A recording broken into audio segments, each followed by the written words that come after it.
So what happens if you removed all the humans off of the planet? Would be peaceful, definitely. Yeah, it would be peaceful. But also humans, on average, release a temperature of around 36 to 37 degrees, yes? Yeah. Each human is radiating this heat, which you understand about global deficit. The more people you have, the more hotter you're going to get. Could you imagine if you removed all humans off of the planet? Wow. Every single one of them off the planet. Well, there's a few things that would happen. One, if everybody died all at once, that would be a bit morbid, but to understand it in a way, could you put your light on? To understand it in a way is a bit more far-fetched. So if you moved all humans, one, water. What is it, around 7 to 8 stone of water per person, some 5 stone that you hold on to. You exchange it throughout your life when you drink, sweat. Interesting. The sea sweats and you get fresh water from it and you drink it and you sweat salt water. It's almost like we're in this exchange process. But we do hold on to a large amount of water, moisture. Yeah. You know, a strange thing would be that if you were on a spacecraft traveling to another star system and you couldn't rendezvous with any, let's say, land masses for a while and you're traveling in space, the worst thing to do would be to eject bodies, to eject your waste material like you do on airplanes. I don't know if it's a bit more of a wives' tale, like where people go to the toilet and apparently it just leaks out. You couldn't do that. You would have to hold on to all of this. And how would you deal with death in that way? Well, you'd have to dehumidify the bodies, which would mummify quite naturally. Hence, Egyptians would get... If they came back and met dehumidifiers, they would be absolutely perfect at mummification. Dehumidify. Remove all the moisture. And then how much moisture can you remove from a person? And then how can you purify this to put it back into the craft? You can't get rid of things. By and large, you'll end up build up with a lot of crystal, which would be bone structure. And even then, that's a waste product. You have to understand that they degrade very slowly. But however, over time, this is a crystal that builds up. So you could say calcium, a lot of other things, you could grind it down, do some different stuff with it, sprinkle it into the soil somewhere, but perhaps not. You couldn't just eject it. So another thing that you'd be aware of is temperature. The ship would start off at a good temperature, right? The temperature would be okay. But if you don't factor this into your calculation, if your population on that ship starts to get bigger and bigger, you're going to start thinking, how come we're getting hot? It must be carbon. It must be because there's carbon in here. No, it's because each person, in order for you to read their temperature, they must be radiating heat out. And the environment around you is always colder. Yeah. So therefore you discharge. Humans are very strange in that way, that they release a lot of energy. Yeah. Heat is one of them. So if you had 9 billion people in one area, gee me, if all humans moved to Antarctica, they'd melt it. Yeah, Just with their heat that they are giving out. So after they've eaten a meal or whatnot, or they go running and then raise their temperature a lot more. You are not just raising this temperature in yourself. No, your body has to get rid of it in order to maintain your life. So it has to radiate it into the environment or on objects around you that are cooler, be in the air. And you sweat and this cools you down and this evaporates steam. So you can imagine that if you start off with a population of 500 people on a planet, and that 500 turns into 1,000, and that 1,000 turns into 1 billion, that billion turns into 9 billion. How much more hotter do you think you're making your planet? And then there's what you absorb. Yeah. You are not just releasing heat, you're absorbing it and releasing it. The body has to try and deal with keeping you cool, because you get too hot, you can die. Get too cold and you can die likewise. So you're this happy medium temperature, which is amazing. If the same process happens in another way, right? So what happens if you have loads of people around a fire? They absorb the heat from the fire. They absorb the heat from the fire. The closer they are, the more. Not only do they absorb the heat from the fire, they also absorb an awful lot of carbon from the fire. So there's another thing. So what else do humans do? Humans are just hot creatures. So you've got a refrigerator. What does the back of a refrigerator do? Heat. Heat. How many humans then need a TV? So there's not only 9 billion humans, 9 billion TVs. Let's just take that for example. We all take it for granted, this thing called convection. Look, we've managed to cool the TV down. Yes, but you are also heating up the planet. You don't realize it. You see, this is a funny thing. Now they need mobile phones. What do mobile phones need? Chargers. How much heat is in a charger? Yeah, it's quite warm, isn't it? Well, you've got to, but in order to get the energy to flow, you've got to remove the heat from the wire and more electricity can flow. So it has to disperse that. What about in resistors? There's a lot of resistors in equipment. Loads of resistors. These things get freaking hot. Block diodes get hot. Solar panels get hot. Cars. Take every single car, petroleum engine. Okay, never mind carbon for a second, right? Let's forget about carbon. Let's remove that out of the equation because actually, by and large, Mars is a carbon planet. Yeah. So you'd expect it to be 10 times hotter than the Earth. And it's not. And it's not. It's what, 14 degrees on an average day? That's as hot as it can get. But it's carbon. It's cold, yeah. Why is it so cold? That thing should be sucking in greenhouse gas like never before. Well, it is greenhouse gas, and it should be blocking. It's the thing with carbon, right? We will do these diagrams as a kid, where the carbon is this big layer above. Carbon is heavy. It sinks. Oxygen is light. It rises. That's why you notice the population's getting taller and taller and taller and taller and taller. You know why that is, don't you? Because evolution has kicked in to make people grow taller so they get above the carbon layers. That's why you grow so tall. Think about it. Back in the time when dinosaurs were around, you think that oxygen makes things grow very big. Yeah, partly, but also it keeps things away from a carbon level. And if there wasn't much nature, how much more carbonated would this planet be? And nature must have hit onto a place of carbon with minimal amounts of oxygen in order for its roots to take in this carbon and transform the gas into oxygen. Bacterium, cyanobacterium, I think it was called. And when it dies, it breaks open and drops it and releases rapid growth and death. But when it dies, it breaks open and releases an oxygen.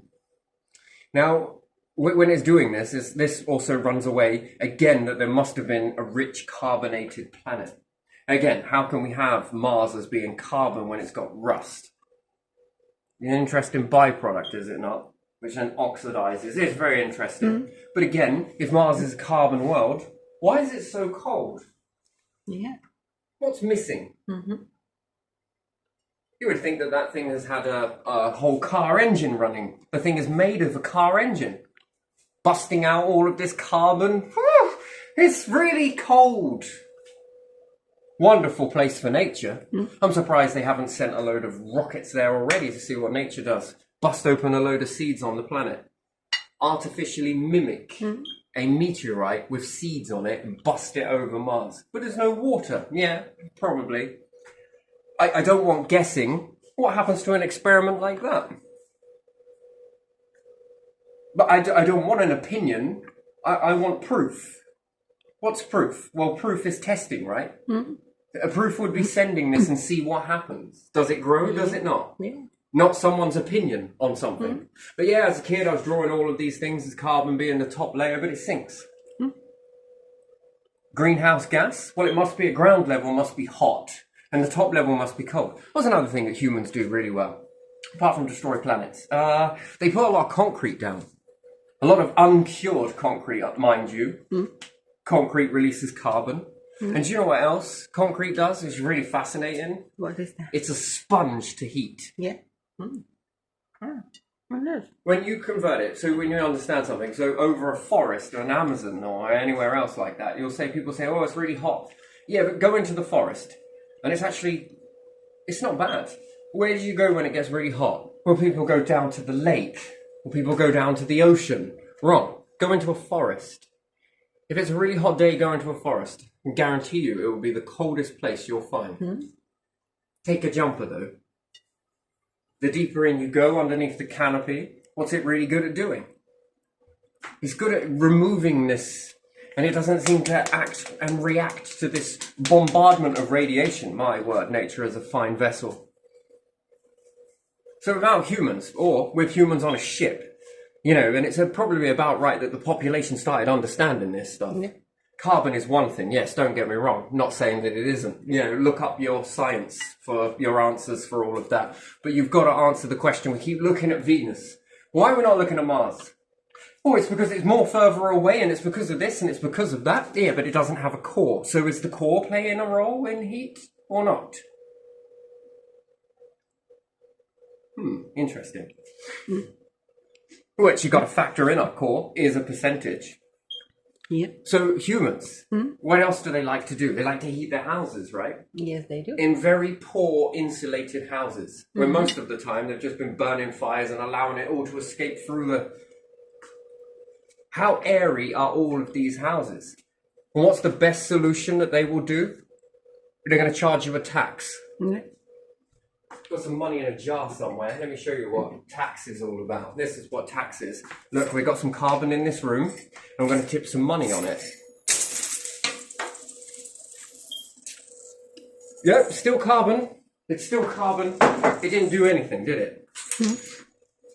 So so the purpose of the tax would be for what? What are they doing with this tax? You converting it into making machines that suck out all of this carbon, are you? No. No, never Are any of heard the of. corporations doing anything about it? No. Are they still going full chockers with their hot motors that are pulling conveyor belts and machinery that gets really hot? Yeah. Yeah, but it's cooling down. We put a little fan on it. Fans don't cool air. They circulate it. Because if fans worked, then my word, when we look at Venus and we see the two vortexes, one spins one way, one spins the other, clockwise and counterclockwise. That is moving the air around it. Well, look at Jupiter. My word, that thing must be freezing on there. Look at all that air circulating in there. Do you see it? All of those clouds? They ain't just doing it for nothing. That's all the air whizzing round. And what about some storms It in must be so Sahara? cold now. Yeah, storms in Sahara. It's still hot, isn't Well, it's it? going to aggravate it because it's going to discharge a load of static, which is mini bolts of lightning. And how hot are lightning strikes? Although these are very small and very mini, they're still going to factor into a temperature. So we look at Venus, we look at this, and then we look at Earth, and then we're like, But it is getting hot, though, yes, because it's a natural process, isn't it? Hot age, cold age. Hot age, cold age. Well, we'll say ice age. Shall we say burning age? A little bit of both. Sometimes we're here, sometimes we're there, sometimes we're here, sometimes we're there. Finally, someone starts to speak some sense as opposed to nonsense, which was just a gimmick for companies to tax and then roll out these cars and different things like that, which has already been done before, hasn't it? They rolled out electric cars in the beginning, then pulled these back and gave you petroleum. If there was a high deficit of carbon, right, when you had a breakdown on a motorway, and these cars all start chocker back and forth from one another. And remember, they've got the big embankments, right, to penetrate the sound. Carbon sinks, especially on a hot summer's day, right? So all that carbon is going to be sinking in this valley, the artificial valleys that have been made. Yeah. The first car is going to be chucking in a load of oxygen, combusting it, blowing it out of its exhaust is going to be carbon dioxide, among other things, carbon monoxide and different stuff like that. Next car is going to take more percentage of carbon, less oxygen, take that into the combustion engine, and then it's going to throw that out of the way. Good job it's on a road where it's getting really hot and it's baking and all of these fumes. So let's do it in the winter so there's less heat. And a car accident happens and it shuts down the motorway and everyone's chocker, tail to tail. Yeah. And we can have a song playing driving home for Christmas, right? You know, it sees red lights all the way. So one car after another car, we start to calculate. If there was a carbon deficit, the next car at a certain point would begin to stall. Would begin to no longer function. Why? Well, because you can't combust carbon in an engine that requires oxygen. So somewhere along the line of 50 to 100 to 1,000 cars tailed back to back that go all miles when you see the helicopters go up and you see all of that. No one's turned off their engines. They've all got them running. Yeah. Some of these cars are going to start stalling, right? Because they're sucking in and people are going to start dying on the roads and shit, right? Because that's in a valley where they've done it to block out the sound. trains whirling through their areas with those massive embankments, right? Pumping out their diesel. What are you doing? Jetting it up and across? We got some scrubbers on top of the trains that are sucking in this fuel and removing carbon monoxide from the carbon dioxide and releasing the oxygen from any of it. No, none of it. Where's that tax going then? In someone's pocket? Why? Yeah. In corporations' pocket? Just a way that you can make more money off of people and then drink them out? You see, the fact is, it's bullshit. All of this is bullshit. Absolute crap. We jump on the bandwagon for it. Interesting. So if we were on a ship, this is why it's important to learn this stuff and get right with it. Yes, carbon is a problem to a degree. But if you've got more nature and you ain't cutting down forests left, right and centre, and you are incorporating nature into windowsills, houses and doing everything else like this, you've got nothing to worry about. Why? Because it'll exchange it. Carbon monoxide, very different beast altogether. But I'm pretty sure with some scientists out there that know all about this carbon rather than scaring people can be in a lab somewhere figuring out how to separate. And then we can put this in this container until we know how to deal with it. And we can knock out the oxygen and we can bump that out. We can take the carbon dioxide and we can give this to nature.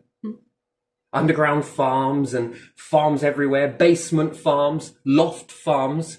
Well, you'd have to get written permission from your landlords to do it, unless you've bought your house and then you seem to have all your personal and private life and do what the hell you want, even though the house isn't yours, it belongs to the bank. But hey, we're just splitting hairs. We're all treated equal, but it seems like we're all discriminated based on our pay packets and pay grades. But, you know, still... Yeah. Don't let me stop you because I'm the one that's bullshitting you right now. But anyway, if we were on a spacecraft, travelling, what do you think they'll do? Oh, we better start taxing everyone. For breathing, for drinking, for everything. Well, it's a bit like Anglian Water charging water for the water that lands on your house. Yeah. God, fucking idiots. What are they going to do? We're going to charge people for condensation that ends up in this ship. We're going to do nothing about it. We're going to flood all the rivers. You're going to pay a tax to your council for highways to put in all of this. You're going to pay a road tax for them to maintain drains and everything else, but you're also going to pay a council tax to maintain that. And just to top it off, because we like three, we're also going to pay Anglian Water for it as well, just for them to flood people further on down and cause this problem. But then we might need to start taxing even more because that tax caused this problem, so we're going to need to tax to fix this problem. When we could just rectify it here. But no, it's just more money to stick in someone's pocket. Actually, really, isn't it? Interesting. We can clean water that comes into the house, but can't clean water that leaves it. Wow. Well, why don't you just fill it up with all of that ionization and make all the shit particles stick to it? It all drops down and then there you are. Yeah. Even though we put all of this iron and everything else into the water, which feeds bacteria, wouldn't it be better to do that from the house when you turn the tap on? It goes through an ion chamber to ionize the water, as opposed to sending it through all the pipes. Wouldn't this be a lot cheaper? Yeah. And it would stop the bacteria building in the pipes, and then you wouldn't need to put corrosive stuff in. So, I mean, just serious, how the hell do you even run this fucking shit? Weird, but still, anyway, so once we move humans off the planet, the first thing you're going to notice on Earth is it's going to get very cold.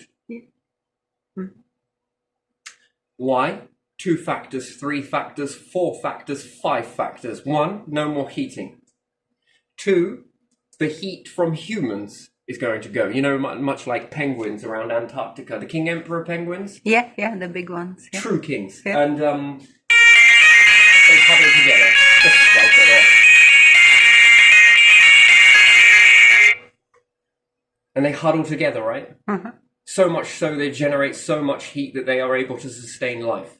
What would be the easiest way to get across Antarctica, I wonder? A group of humans just sort of all naked, batching together sort of thing, and then swapping with the middle one and the next one. So you can prove there you are. But King Emperor penguins compared to humans is a very small number compared to their mass and size and body index and everything else. They're rather small. Humans are progressing at such a large ratio. What happens when you have 10 billion humans on a planet? Do you think that's going to get hot? Do you think it's going to get hotter? Yeah. How many people does it take in a bed? One person in a bed? Yeah, if it's cold outside. What about if you have 2 people in a bed? It's a bit warmer. That's warm. What happens if you have 6 people in a bed? You don't even need heat on. And more people, and more people, and more. Well, after all, we're all pushing out this bloody heat, aren't we? Yeah. Then our electrical devices, fridges, freezers, everything just generates heat. It convects. And what's this convection doing? Just going out into the environment. But no one wants to look at that. Should we tax it? Should we tax everything that's convecting? We're going to do nothing about it, like I just threw this money on the floor. Did it do anything? No, it hasn't changed a damn thing. No, but we'll tax it. But if I collected the money and utilized the money to build something, then yeah, would be doing something about it. Hydrogen engines burn colder. They also release hydrocarbons. It's a good job carbon does sink, really, because that's where the roots need it the most. The leaves perhaps need a bit more oxygen environment. You see, trees are duality. One side, pressureless, light. Another side, pressure and darkness, being the roots. Turn a tree upside down and you've got like for like. If you take it out and look at it sideways, you've got duality on a stick. One side. Oh, it's beautiful, isn't it? Now, could you imagine if those were bronchioles in a human? One capable of doing carbon and the other capable of doing oxygen. That would be the best of both worlds, really, wouldn't it? And you don't think humans won't evolve? Life won't evolve? So yeah, we are tanking on water, 10 billion people, and your water supply is going to start to dwindle. Dwindle so much so. Even if it was animal kingdom building up too. Nature holds on to moisture. Everything holds moisture. You know, you would think that that would be one of your losing precious. It's not gold, it's not silver, but it's water. Next in line is what? You would say air, where again, you couldn't have air without water and moisture and vice versa. So depends on pressure. What's the next thing? Food. Interesting, really, isn't it? So yes, a lot of our electrical devices are generating an awful amount of heat. That's probably why the tax is there, so that you don't turn things on. Because the less you have on in a house, especially with your radiators, it would be the poor that will take on that first, because they're insignificant in society. And this is how it is. Say it how it is. If you give the poor less, they've got less heat, less money to cook, less money to have a TV on, less money to have anything that heats up. Why? So that the people who are the next up in the class can have all this shit on. And half of these corporations leave all their fucking lights on. Yeah. And they say, but it's because we're solar powered. Yes, but those lights are generating heat. Pumping it into the environment, in fact. You are creating so much heat by doing this. And light pollution. And you are contributing. Yeah. It's not light pollution, it's heat pollution. I This know, is what but we're looking at nowadays. that When you doesn't- get to a certain freaking stage in your... You see, if you were in a spacecraft, it would be so much more easier. You would have these run outside the ship. All of the heat would run outside the ship. It'd go through a bar, the air would travel through the... Because it's a vacuum, very nice. It should be very nice and cold there.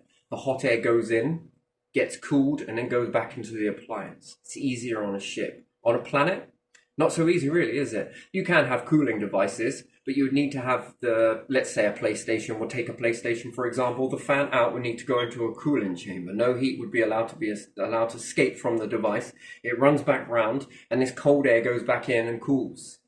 This would be a much better way. But in order to build that, do you know how much it would cost? That's what it would take. Then we would start to see a difference here. So if everyone's great big plan is, let's go to Mars, you will just heat it up. And it would be worse, wouldn't it? Because it's carbon. Yeah. So you mean to tell me that there's something you can do about Mars by running away to Mars, but there's nothing you can do about Earth? No, only rich would want to go to But Mars. why would you want to go there when the numbers would start to build up and then it would start to be, oh, what's with this global warming? Why would you be looking for Mars? Because they don't think. Why are you going to Mars? If you can deal with carbon on another planet that is 90% carbon, well, it's not that much because you've got hydrogen in there as well. But even still, compared to Earth, it's like 100% more carbon. No oxygen, apparently. No water. So therefore, you're going to go to a desert. Even though that's weird to say desert. with heated appliances. So what? It will bump the temperature up to what? It would be worse than Earth. The temperature, it would be a hothouse. It'd be great for nature. It really would. It would be brilliant for nature. Nature's little greenhouse ready and waiting. But no, let's go to Mars where there's more carbon. That makes so much sense. Nature would be happy there, wouldn't it? There are traces of water underneath. The problem is there's a catch-22 situation. If you start putting nature there, what will happen is it will deflect more light and it will turn it colder. So you see, when you replace things with concrete heats up. It's a storage heater. The Egyptians knew this very well. Deserts were very cold at night, but very warm in the day. And if you take concrete and build massive monuments there, these monuments will heat up. The heat is then stored. This is stored heat. And then, rather than it chucking it back out into space, I don't think it's electromagnetic radiation that's coming off of the pyramids. I think it's heat. It's thermal heat that comes off of it. What happens when the sun bakes down on something all day? You know as well as I do that in a day where there's very limited clouds, and we call it a heat wave these days, the concrete at night is very hot. It's radiating a lot of energy. That's what gives you those really hot nights.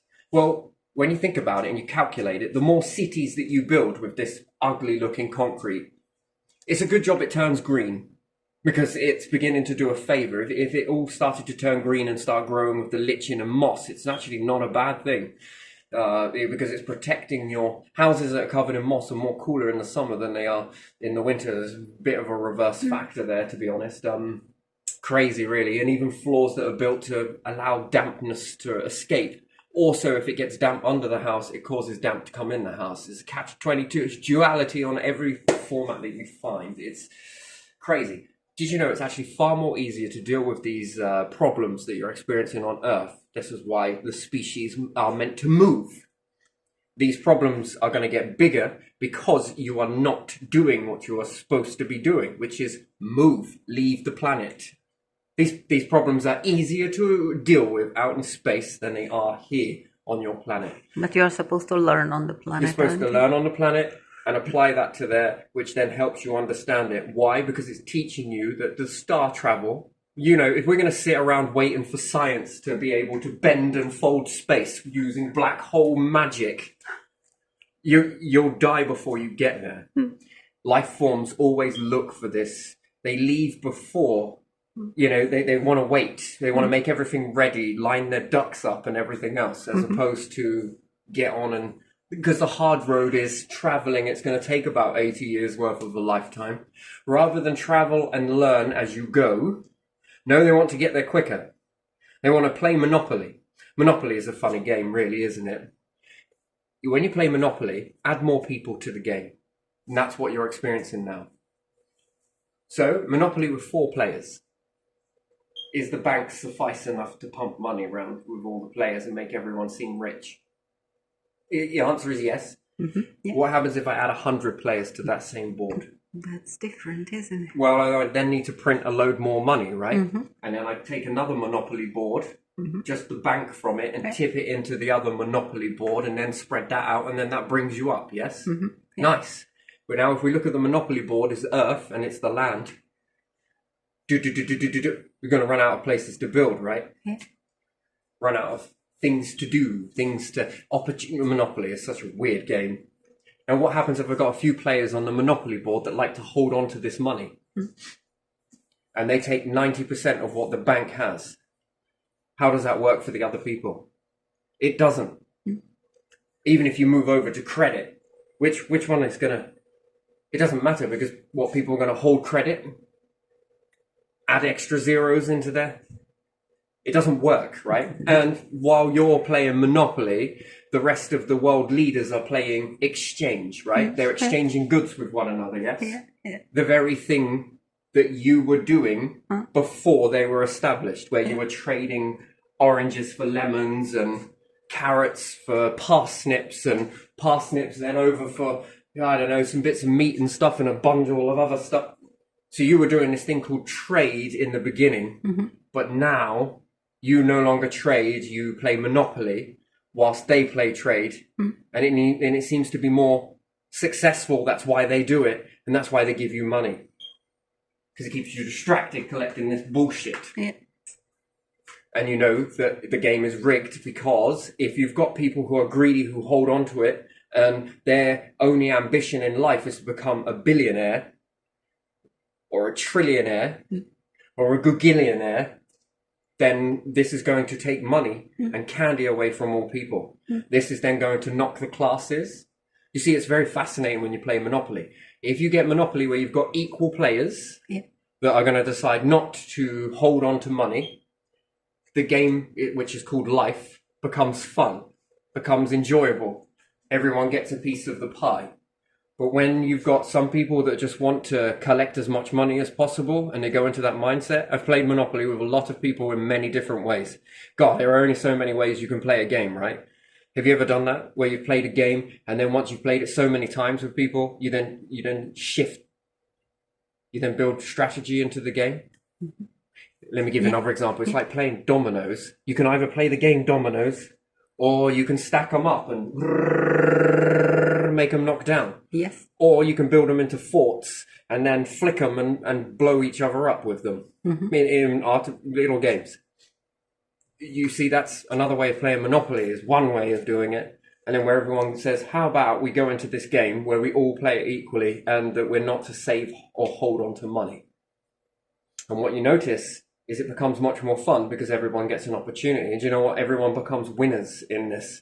It becomes quite a fun thing. And then there's the one where you play it where you're all together as one. And this can be quite fun. It means you've always got money in the bank, and it means that you've always got money on the board. And then it means that everybody individually has enough money to do a lot of other stuff. And it's very interesting, to be honest. They tend to focus on building their own little squares as opposed to gaining as many as they possibly can to grab all of the money from everybody else. Monopoly teaches you how to be a greedy person. And if you play it correctly, it's apply it to life. You can become quite, well, I wouldn't say successful because I don't call that success. I call that just heartless. It's taking food from children's mouths. It doesn't give kids any opportunity. That's what happens anyway. And then another way to play Monopoly is expand the families. Problem is, if there isn't enough money in the bank, the money will set up to only sustain 6 players. But now you've had children and it's turned into 12, there's not enough. Therefore, something has to give. A lot of things have to give. This is why I think that life is rigged, especially here, and that life's what you make it. Bullshit. Bullshit. Life's what the Monopoly individuals that set it up have made it. So, you know, when you play a game like this is how it is. And then bring in newspapers into the game of Monopoly, and you're not going to get a science degree unless you bark down this tree and make us get more tax. For what? You don't ask us for what? We told you to dig a hole. Now dig it. Do you understand that? That's the sort of way I see it. But anyway, we go space and all the rest of it. You know, that's the problem. Once one avenue opens for space, everyone will let go of all of this. And the empire falls apart. The whole thing that you've been playing all of this time falls apart. That's why they're very reluctant to let anyone venture off into space. 1, you notice how easy it is. 2, what's your heating? The star. What's your melting? The star. Where do you get your resources from? Space. You're not getting it from the board anymore. You could You become the board. you could become leader and you could become hero for people and they would follow you. Thing is, when people That's see why it they because ask they've it. been taught to copy Yeah. and want, everyone wants that opportunity, so everyone signs up for it. It's like overnight. It's crazy. Yeah. You know how some people are overnight stars, come out of nowhere and boom, everyone's around them. Yeah. And some fans from other people are moving over towards it. People are hypocrites.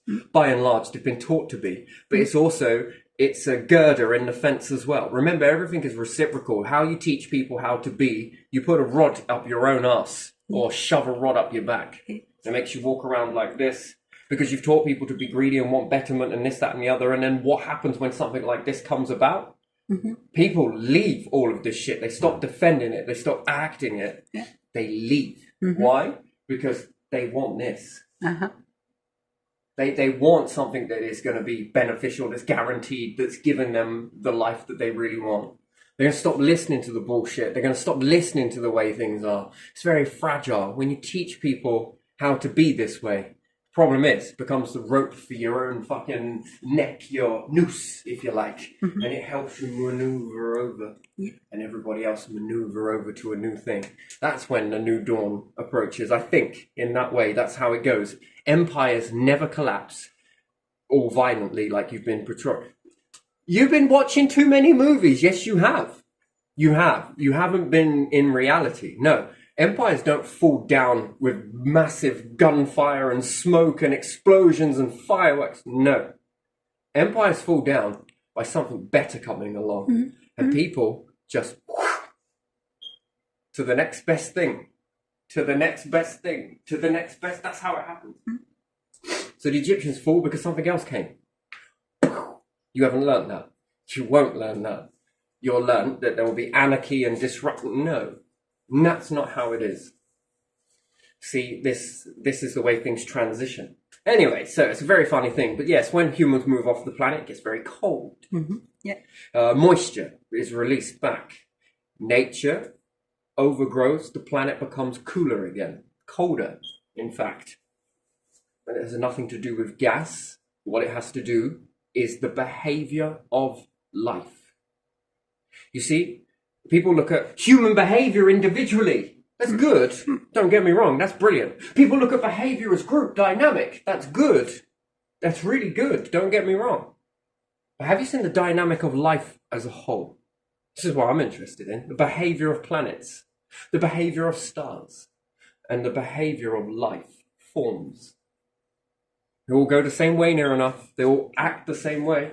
Nature needs you to be selfless in order for it to be selfless in order to give back to you, which it can sustain you. Look after your livestock and your livestock look after you. Both need each other because you need nature to feed your livestock, which your livestock can feed you part with nature. You aren't what you eat. You are also what your food eats. Very true. Very true. Always remember that. You know. And nothing's true vegan, nothing's true vegetarian, and nothing's true meat eater. Well, humans are the exception to the rule because you wash all your food. I'm going to knock out all of nature's goodness for chemical. Yes, you know, maybe, could do, couldn't do. Whatever, shades of grey. Don't see a rabbit doing it, and it will eat anything that's on what it's eating. Spider, bug, slug, snail, anything. Even piece of soil or whatever. Soil, fungus, mushroom, whatever it is eating at the time it's chewing on, it's not going to spit it out. It's not fussy. Fussiness is taught. There you are. Anyway, so beautiful, and I love all of this sort of topic, to be honest. It's been brewing for a while. But yeah, so heat comes from a lot of things. Even you. Even you are generating heat. And you are pumping it into the environment, but you just don't realize it because of how expansive the planet is. But when your numbers start to get bigger and bigger, that's when you begin to really notice it.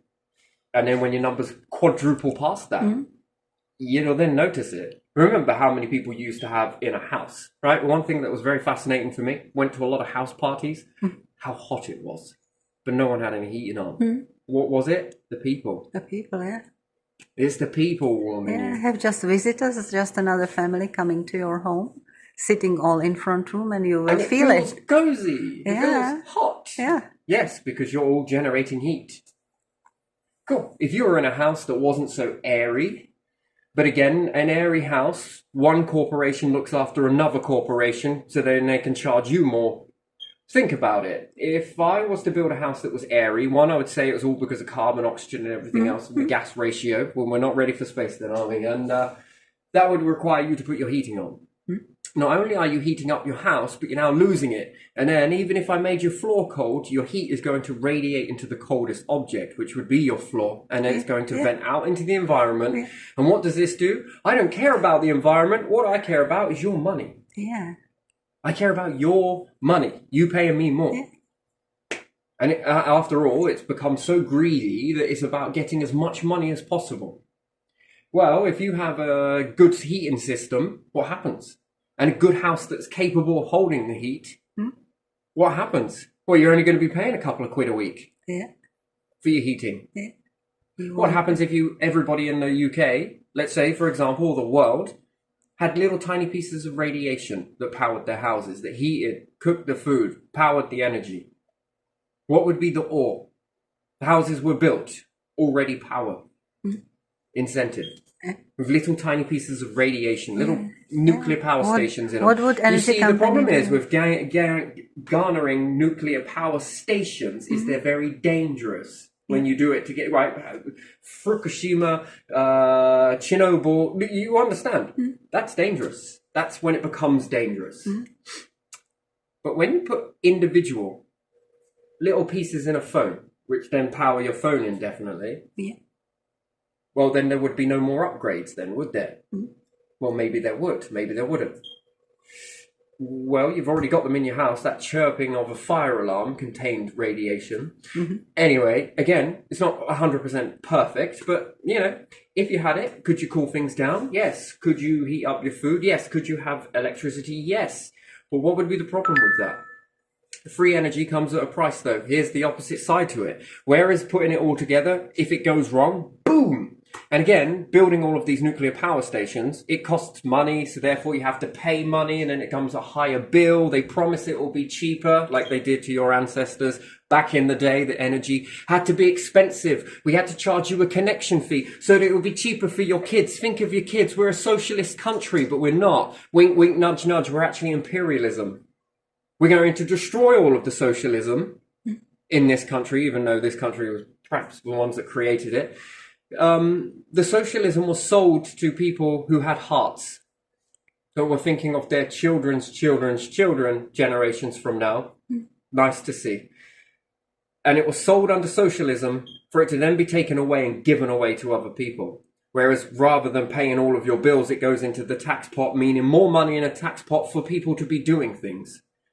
But it seems like now we have less money, or is it that we've got less movement? This empire has fucking gone down to the panels, mate. What, made pistons, made this, made train tracks, made... This has gone down to the shitter because of this way. So you can tell that it ain't working, but we'll just keep living it because we don't want to change nothing, because people want to live in this dream world. Don't like people that come and pop bubbles because you must be a traitor. No, I think it's treason that you all live this way, even though it's going down the Swanee.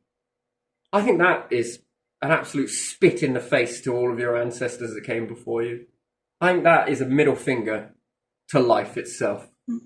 Not me calling you out. There's a big difference in that. No, you let it fall down the Swanee and you do nothing to rectify it. That is traitor. That is treason. That is people that don't want nothing good for their country. Let's start going after people who are coming over on boats. Why is that? Because they don't pay council tax in their nation, and if they ever found out that no one paid a council tax and still had the same shit we do, it'd just be another great big lump of bullshit that we've told everybody that gets found out. So what do we got to do? Well, we're not going to fucking make them fuck off, sort of thing, Right, Farage? Because that's your plan. I think it is. I think this is where it goes.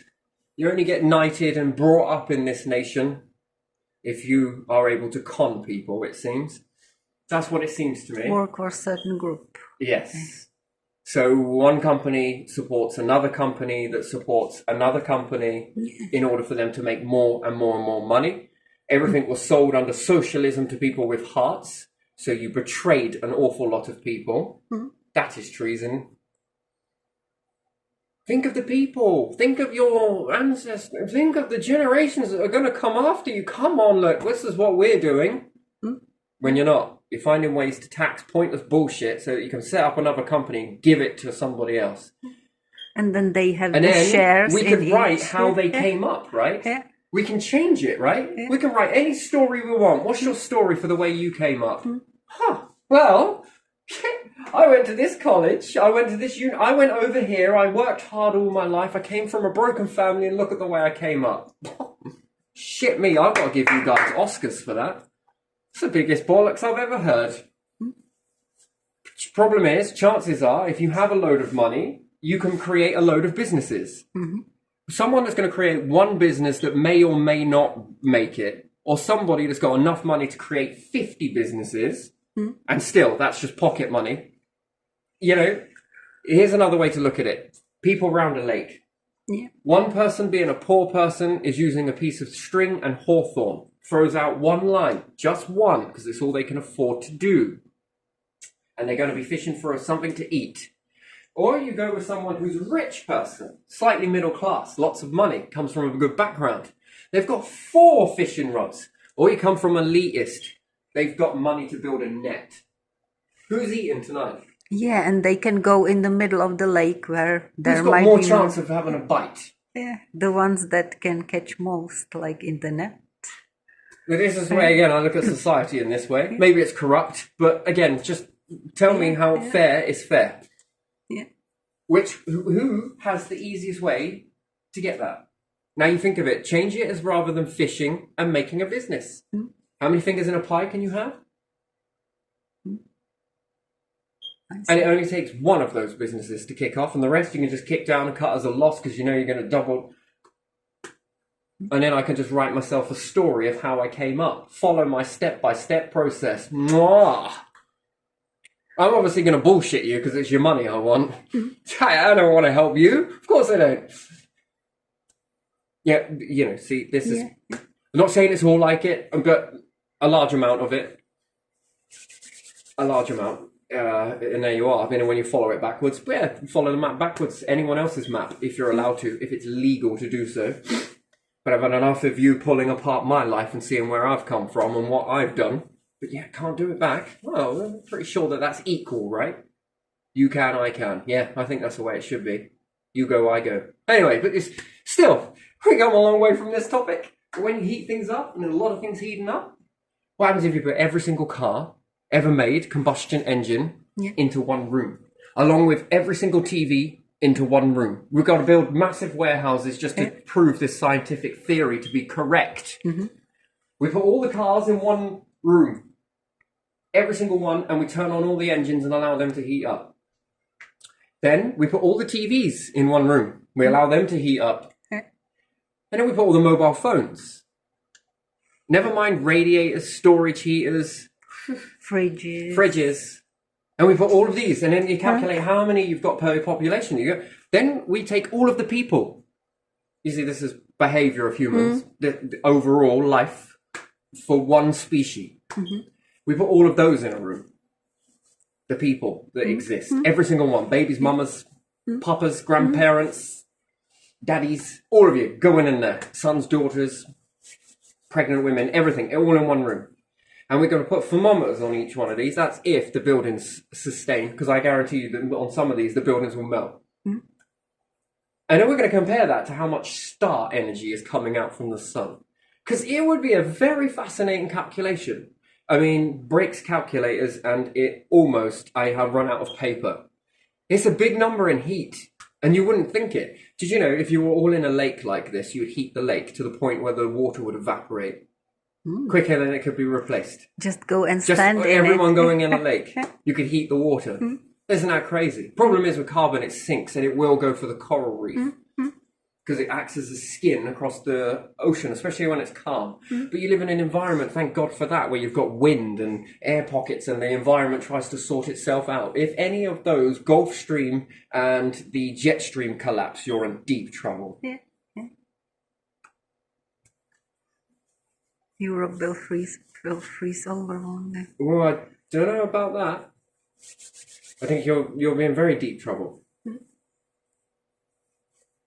And then we've got our positioning. Yes, this creates it. Then we've got our moon and planet alignment, squishing, stretching, squeezing. We've got environmental factors, which is hot age, cold age, hot age, cold age. Nice. These are nice things. A bit like seasons, but on steroids, the grand scheme of things. Then lots of concrete. Lots and lots of concrete. There's stuff, when it gets sunlight hits it, it charges up. That's why you notice it more snowier and icier in the countryside than you do in cities. Well, this is because of the concrete. It actually works in two ways. It does get very cold in itself, but if it was metal, it'd be much more colder. Yeah, and then we've got the way light or heat energy, solar energy, interacts with these.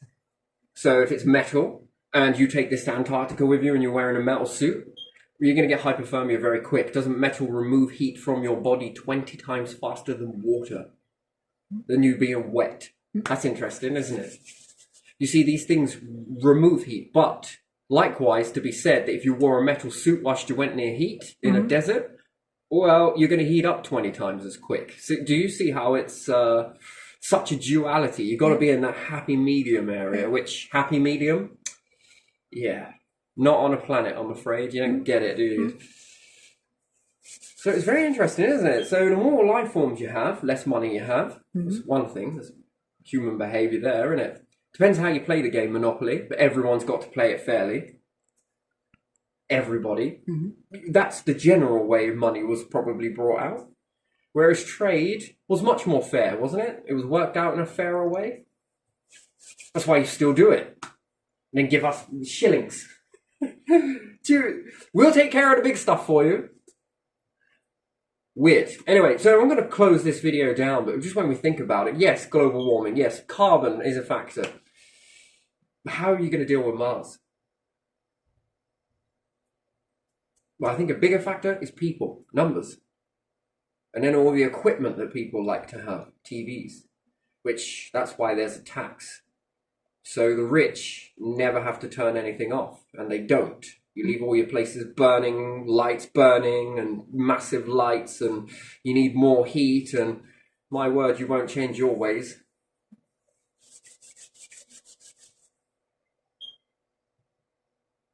Interesting. The more people you got around you, the more warm you are. It's interesting, really, isn't it? It's crazy, and we're all separate, and if we all shared the water tank and different things like that, we'd be a very different nation. And connection fees that we used to pay, £110 connection fee to the energy supply. We had to do this in order for it to be cheaper. Now that it's built, now we've got to have standing charges.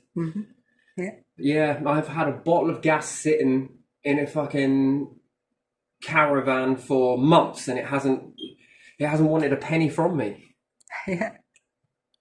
You didn't want standing charge for Yeah, I didn't want to standing. stand in charge. No, solar panels, good job. They don't want a fucking stand in charge, really, innit? The sun's like, where's me money?